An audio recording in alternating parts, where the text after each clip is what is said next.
San Sebastian is a coastal town on the north side of Spain facing the Bay of Biscay. Typically, you can get here pretty cheaply and easily by bus or by train from its close neighbors Bilbao, Pamplona, and France. Today we'll be going to a number of places mostly around the coast.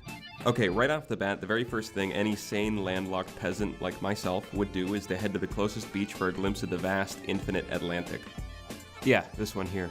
As a side note though, the high and low tide here fluctuates pretty rapidly throughout the day, so don't leave your things on this part of the beach like these folks did.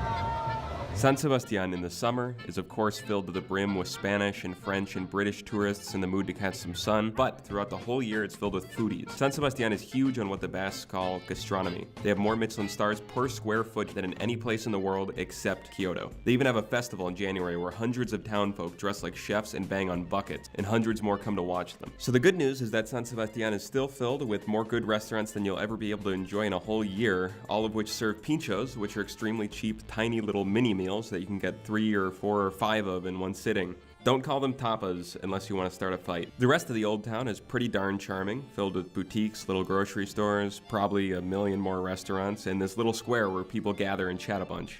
One of the cheaper joys in San Sebastian is getting a bottle of the distinctive Basque cider and drinking it among friends or by yourself. I usually take it to the water and enjoy a delicious, refreshing, and I forgot to get it open. All right, start heading towards the west side of the beach. Oh, and remember to stop at a bar to get your bottle of cider open. Very important. This is called the Windcombs. I like to come here when it's cloudy because not a lot of people are here, and I think it makes it look a little bit more seafaringly cool. Overall, San Sebastian is a small, walkable, but super cosmopolitan city with a ton of international influence and cuisine. I would 100% recommend it to anybody in northern Spain.